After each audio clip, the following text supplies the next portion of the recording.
सक्तुमिवतित उना पुनन्तो यत्र धीरा मनसा वाचमक्रता। ओम नमो गणपतये श्रीमन्महागणाधिपतये नमः। श्रीमहासरस्वत्यै नमः। श्रीगुरुभ्यो नमः। हरिः ओम। व्यासं वसिष्ठनप्तारं शक्तेः पौत्रमकल्मषं पराशरात्मजं वन्दे शुकतातन्तपोनिधिं। श्रीव्यासमहर्षये नमः। పరమ పవిత్రమైనటువంటి కార్తీక మాసంలో జనక మహారాజుకు వశిష్ఠ మహర్షి మొట్టమొదటిసారి చెప్పినటువంటి తన ముత్తాత గారైనటువంటి వశిష్ఠ మహర్షి ద్వారా వ్యాస మహర్షి నేర్చుకుని మనందరికీ కూడా అందించినటువంటి కార్తీక మాస మాహాత్మ్యాన్ని మనం చెప్పుకుంటూ ఉన్నాము. కార్తీక మాస మాహాత్మ్యంలో అనగా కార్తీక మాసంలో 18వ రోజు వినవలసినటువంటి కథను మనం ఇప్పుడు చెప్పుకుంటూ ఉన్నాము. నిజానికి కార్తీక మాసంలో ఈ రోజు ఇదే కథ వినాలి, అలాగే 30 రోజులు ఈ 30 కథలను మాత్రమే వినాలి అని ఎక్కడా లేదు. కానీ కార్తీక మాసంలో మనం పూర్తిగా కానీ సగమైనా కొంతైనా కానీ కార్తీక మాస మాహాత్మ్యాన్ని తెలుసుకోవాలి.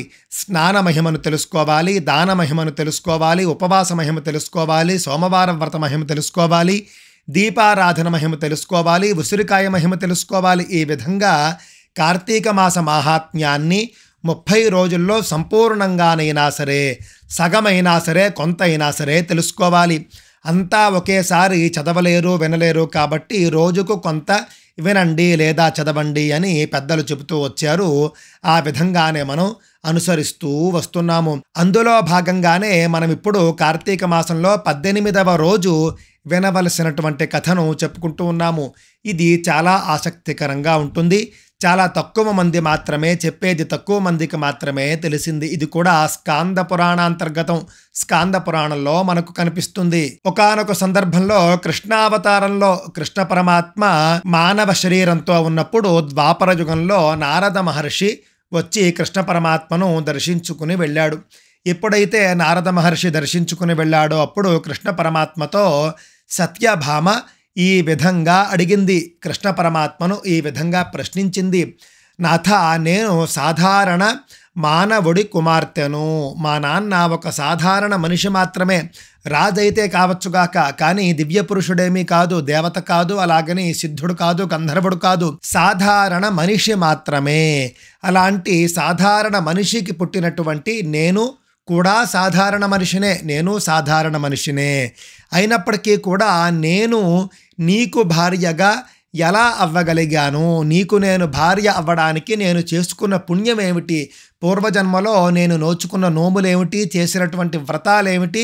సాధించినటువంటి పుణ్యం ఏమిటి? గణించిన పుణ్యం ఏమిటి? దయచేసి నాకు వివరించగలవు. నేనంటే నీకు చాలా ఇష్టం. సత్యభామ అంటే కృష్ణ పరమాత్మకు చాలా ఇష్టం. కావున నేనంటే నీకు చాలా ఇష్టం కాబట్టి దయచేసి నా పూర్వజన్మ వృత్తాంతం ఏమిటి, నేను పూర్వజన్మలలో సాధించుకున్నటువంటి పుణ్యాలేమిటో వివరించు అని కోరుకున్నది. అప్పుడు కృష్ణ పరమాత్మ చెబుతూ ఉన్నాడు. శృణుష్వైకమనాః కాంతే యథాత్వం పూర్వజన్మని పుణ్యవ్రతం కృతవతి తత్సర్వం కథయామి తే. ఆసీత్ కృతయుగస్యాంతే మాయాపూర్యాం ద్విజోత్తమః. శ్రద్ధగా విను, నీ పూర్వజన్మ వృత్తాంతాన్ని నేను చెబుతూ ఉన్నాను. కృతయుగంలో మాయాపురము అని అంటే హరిద్వారు, ఆత్రేయస గోత్రానికి చెందినటువంటి ఆత్రేయస గోత్రంలో పుట్టినటువంటి దేవశర్మ అనే బ్రాహ్మణుడి కుమార్తెవు నీవు. ఆ దేవశర్మ వేదాంగ పారంగతుడు, మహాజ్ఞాని, మహాపండితుడు, మహావిద్వాంసుడు, ధర్మిష్ఠుడు, అలాగే ధర్మవ్రతాలన్నీ కూడా ఆచరిస్తూ ఉండేవాడు. ధార్మిక జీవనాన్నే జీవిస్తూ ఉండేవాడు. వృద్ధుడు. ఆయనకు నీవు కుమార్తెవు. ఆ జన్మలో నీ పేరు గుణవతి అని.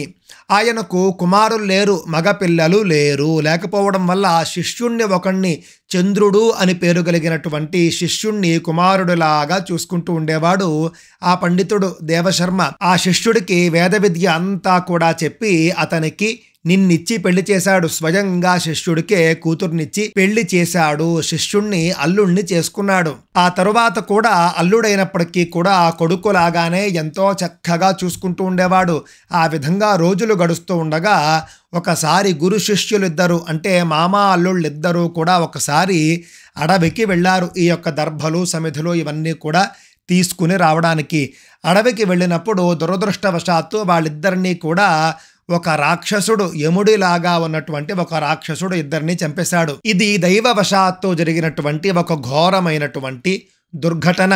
పాపం అప్పుడు ఆ అమ్మాయి అనాథ అయిపోయింది, గుణవతి అనాథ అయిపోయింది. గుణవతికి నా అన్నవారు ఒక్కరూ లేకపోయారు. వాళ్ళిద్దరూ మాత్రం రాక్షసుడి చేతిలో మరణించినప్పటికీ కూడా వారు చేసుకున్నటువంటి విశేష పుణ్యకర్మల వల్ల వైకుంఠలోకానికి వెళ్ళిపోయారు. ఇద్దరూ కూడా చక్కగా వైకుంఠవాసులైపోయారు. ఈమె ఇటు భర్తను పోగొట్టుకుంది, అటు తండ్రిని కూడా పోగొట్టుకుంది. పోగొట్టుకున్న తరువాత ఇంట్లో ఉన్నటువంటి వస్తువులన్నీ కూడా అమ్ముకుని ధర్మవ్రతాలు ఆచరిస్తూ ఉండేది. పుణ్యాన్ని ఇచ్చేటటువంటివి, అలాగే పరజన్మల్లో కావచ్చు పరలోకంలో కావచ్చు ఉత్తమ స్థానాలను అందించేటటువంటి పుణ్యవ్రతాలు పూజలు అవన్నీ కూడా చేస్తూ ఉన్నది ఈ గుణవతి. ఈ గుణవతి చిన్నప్పటి నుండి కూడా ఏమైనా వ్రతాలు చేసింది అనంటే కనుక రెండు వ్రతాలు చేసేది. ఒకటి ఏకాదశి వ్రతం కాగా రెండవది కార్తీక వ్రతము. ఈ రెండు వ్రతాలు కూడా జీవితాంతము చేసింది. భర్త పోయాడు, తండ్రి పోయాడు, అప్పుడు కూడా ఇంట్లో ఉన్న వస్తువులన్నీ కూడా అమ్ముకుంటూ ఈ వ్రతాలను మాత్రం మానలేదు, చేసుకుంటూ వచ్చింది. ఇంతలో కార్తీక మాసం వచ్చింది. కార్తీక మాసంలో పాపం గుణవతికి తీవ్రమైనటువంటి జ్వరం వచ్చింది. జ్వరం వచ్చినప్పటికీ కూడా చిన్నప్పటి నుండి నేను విడిచిపెట్టలేదు ఈ కార్తీక వ్రతము, ఇప్పుడు కూడా విడిచిపెట్టను, తప్పక చేస్తాను అని అనుకున్నది. అనుకుని జ్వరంతోనే కార్తీక మాసంలో గంగా స్నానం చేసింది. అప్పుడు గజ గజ వణికిపోతూ ఉన్నది జ్వరంతో. ఆ విధంగా స్నానం చేయడం వల్ల గంగా నదిలోనే గుణవతి కన్ను మూసింది. ఎప్పుడైతే కన్ను మూసిందో వెంటనే అప్పుడు వైకుంఠలోకం నుండి దివ్య విమానం ఒకటి వచ్చి గుణవతిని తీసుకుని వైకుంఠానికి వెళ్ళిపోయింది. ఆ తరువాత వైకుంఠంలోనే గుణవతి చాలా కాలం పాటు నివసించింది. ఆ తరువాత కొంతకాలానికి బ్రహ్మాది దేవతల ప్రార్థన మేరకు మహావిష్ణువు అనగా నేను ఈ విధంగా కృష్ణావతారాన్ని తీసుకోవలసి వచ్చింది. నేను కృష్ణావతారాన్ని తీసుకున్నప్పుడు నాతో పాటు అనేక దేవగణాలు రకరకాల అవతారాలు ఎత్తారు. ఈ యాదవులంతా కూడా దేవతలే. నాతో పాటు నాకు సహాయంగా ఉండడం కోసం అవతరించినటువంటి దేవతాంశ సంభూతులే వీళ్ళంతా కూడాను. ఆ విధంగా దేవతలు ఏ విధంగా నాకు సహాయకులుగా అవతరించారో నీ తండ్రి కూడా అదే విధంగా అవతరించాడు. పూర్వజన్మలో దేవశర్మ అని చెప్పినటువంటి ఆత్రేయస గోత్రోత్పన్నుడు ఉన్నాడు చూసావా, అతనే సత్రాజిత్తు పేరుతో ఈ యొక్క ద్వాపర యుగంలో జన్మించాడు. ఈ చంద్రుడు ఉన్నాడు చూసావా, నీ భర్త పూర్వజన్మలో, ఆ చంద్రుడు ఈ జన్మలో అక్రూరుడిగా జన్మించాడు. నువ్వు సత్యభామగా జన్మించావు. ఈ విధంగా ఒక సాధారణ మహిళ అయినప్పటికీ కూడా నాకు నీవు భార్యగా ఉన్నావు అనంటే కనుక అది కార్తీక మాస వ్రత మహిమ, ఏకాదశి వ్రత మహిమ అని చెప్పి ముగించాడు కృష్ణ పరమాత్మ. అప్పుడు సత్యభామ మళ్ళీ అడిగింది, కార్తీక మాసానికి కార్తీక వ్రతానికి ఇంత గొప్పదనం ఎలా వచ్చింది, దీని యొక్క చరిత్ర ఏమిటి అని అడిగింది. ఇది కదా అసలైనటువంటి ప్రశ్న. మనలో ఎంతమందికి వచ్చిందో తెలియదు. కార్తీక మాసం గొప్పది, కార్తీక మాసం పుణ్యప్రదం, ఇవన్నీ కూడా మనం అనుకుంటూ ఉంటాం. శివకేశవులు ఇద్దరికీ ఇష్టము. కార్తీక మాసంలో దానం చేసినా, ధర్మం చేసినా, స్నానం చేసినా, ఏ పుణ్యం చేసినా కూడా అక్షయ ఫలాన్ని ఇస్తుంది, ఇవన్నీ చెప్పుకుంటూ ఉంటాం.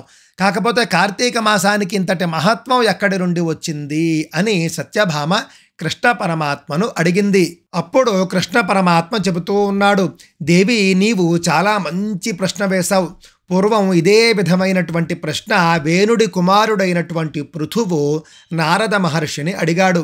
అప్పుడు నారద మహర్షి పృథువుకు చెప్పినటువంటి విషయాలను నేను నీకు చెబుతాను అని అన్నాడు. అది కృష్ణ పరమాత్మ గొప్పతనం చూడండి. ఆయన సాక్షాత్తు మహావిష్ణువు అయినప్పటికీ కూడా నేనే స్వయంగా చెప్పేస్తున్నాను అని అనలేదు.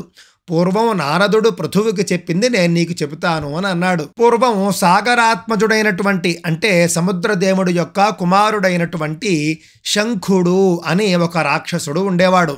అతడు ఇంద్రుడు మొదలైనటువంటి అందరి దేవతల అధికారాన్ని కూడా లాక్కున్నాడు తన యొక్క బాహుబలం చేత. అప్పుడు దేవతలందరూ కూడా స్వర్గాది లోకాలను విడిచిపెట్టేసి సువర్ణాద్రి అనే పర్వతంలో ఉన్నటువంటి ఒక గుహ లోపల దాక్కుండిపోయారు. అలా సువర్ణాద్రి పర్వతం అనేటటువంటి పర్వతంలో గుహ లోపల దాక్కుని ఉన్నటువంటి దేవతలను ఈ శంఖుడు అనే రాక్షసుడు ఒకానొక సందర్భంలో చూశాడు. చూసి ఈ విధంగా అనుకున్నాడు, నా చేతిలో వీళ్ళు ఓడిపోయారు, వీళ్లకు ఏ పదవులు కూడా లేవు, నాకు భయపడి ఇప్పుడు ఈ కొండ గుహలో దాక్కున్నారు. అయినా కూడా వీళ్ళు చూడ్డానికి చాలా బలిష్టంగా ఉన్నారు, అంతే తేజస్సుతో ఉన్నారు, వీళ్లలో ఏ విధమైనటువంటి మార్పు కూడా లేదు. ఇంతటి గొప్పదనము ఇంతటి తేజస్సు వీళ్లకు ఎలా వచ్చింది, దేనివల్ల వీళ్ళకి ఇంకా కూడా ఈ యొక్క బలం ఉన్నది అని ఆలోచించసాగాడు. అప్పుడు ఈ శంఖుడికి అర్థమైంది ఇదంతా కూడా వేదాల ప్రభావము అని. ఆ యొక్క వేద జ్ఞానం ఇంకా దేవతల వద్దనే ఉండడం వల్లనే వాళ్ళు ఇంకా బలవంతులుగాను తేజస్వంతులుగాను ఉన్నారు అని భావించాడు. భావించి ఏం చేశాడు అనంటే ఆది స్వయంభువైనటువంటి బ్రహ్మదేవుడి వద్ద ఉన్నటువంటి ఆ వేదాలను అపహరించుకుని పోయాడు. ఆ సమయంలో మహావిష్ణువు యోగ నిద్రలో ఉన్నాడు. యోగ నిద్రలో ఉండడం వల్ల శంఖుడికి ఈ పని సాధ్యపడింది, ఈ పని సఫలమైంది. ఆ విధంగా వేదాలను అపహరించుకుని తీసుకుని వెళ్ళిపోయాడు. కానీ వేదాలు ఏం చేశాయి? వేదాలు ఎప్పుడూ కూడా స్వతఃప్రమాణాలు, అదే విధంగా స్వశక్తి సంపన్నములు కూడాను.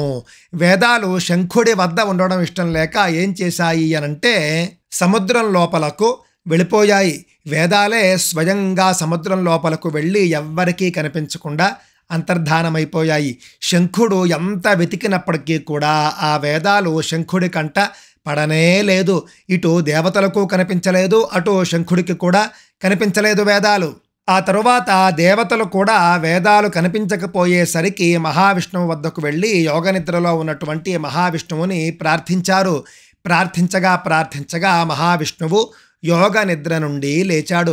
ఆ విధంగా వేదాలను రక్షించడం కోసం శంఖుడు అనేటటువంటి రాక్షసుడి బారి నుండి దేవతలను రక్షించడం కోసం దేవతల చేత స్తుతించబడి యోగనిద్ర మధ్యలోనే లేచినటువంటి రోజు కార్తీక శుద్ధ ఏకాదశి. దానికే ఉత్థాన ఏకాదశి అని పేరు, ప్రబోధన ఏకాదశి అని కూడా అంటారు. మహావిష్ణువు మధ్యలోనే లేచాడు కాబట్టి ఆ విధంగా లేచిన తరువాత మీ యొక్క స్తుతుల చేత స్తోత్రాల చేత ప్రార్థన చేత నేను చాలా సంతోషించాను, మీకు ఏం కావాలి కోరుకోండి అని అడగగానే దేవతలందరూ చెప్పారు, శంఖుడి బారి నుండి మమ్మల్ని రక్షించాలి, అదేవిధంగా వేదాలను మళ్ళీ బయటకు తీయాలి అని.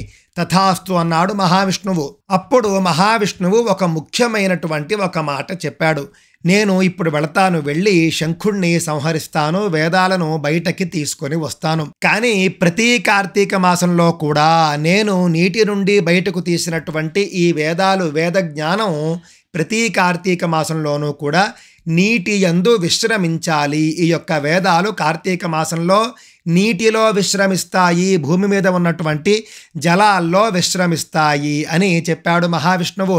అందుకే ఏ వేదాలైతే గొప్పవైనటువంటి మహాజ్ఞాన నిధులైనటువంటి వేదాలు, వేద జ్ఞానము కార్తీక మాసంలో సకల నదీ నదాల్లోనూ కూడా విశ్రమిస్తాయి కాబట్టి ఆ యొక్క జలాలన్నీ కూడా కార్తీక మాసంలో పవిత్రమైపోతాయి. అందువల్ల ఎవరైతే ఈ కార్తీక మాసంలో నదీ స్నానం కానీ, చెరువు స్నానం కానీ, పుష్కరిణీ స్నానం కానీ, సముద్ర స్నానం కానీ చేస్తారో వాళ్ళంతా కూడా గొప్ప గొప్ప యజ్ఞాలు చేసి అవభృత స్నానం చేసినటువంటి ఫలాన్ని పొందుతారు అని మహావిష్ణువు చెప్పాడు. ఆ తరువాత మహావిష్ణువు ఒక చేప రూపాన్ని ధరించి ఈ యొక్క శంఖుడు అనేటటువంటి రాక్షసుణ్ణి సంహరించాడు. రాక్షసుణ్ణి సంహరించిన తరువాత ఆకాశ మార్గంలో బదరికాశ్రమానికి వచ్చాడు. అక్కడ బదరికాశ్రమంలోనే ఉన్నటువంటి ఋషులు, దేవతలు అందరూ కూడా మహావిష్ణువుని స్తుతించారు. కావున మనకేమర్థమవుతూ ఉన్నది అనంటే కార్తీక మాసంలో వేదాలు నీటి యందు విశ్రమిస్తాయి కాబట్టి, విశ్రాంతి తీసుకుంటాయి కాబట్టి కార్తీక మాసంలో అన్ని జలాలు కూడా పరమ పవిత్రంగా ఉంటాయి. అందువల్లనే కార్తీక స్నానం యజ్ఞం తరువాత చేసేటటువంటి అవభృత స్నానంతో సమానము. కావున తప్పక కార్తీక స్నానం చేయండి, యజ్ఞ అవభృత స్నాన ఫలితాన్ని పొందండి. స్వస్తి. మీకు ఈ వీడియో నచ్చినట్లయితే లైక్ చేయండి, షేర్ చేయండి, సబ్స్క్రైబ్ చేయండి. అలాగే మీ విలువైన అభిప్రాయాన్ని కింద కామెంట్ల రూపంలో తెలియజేయండి.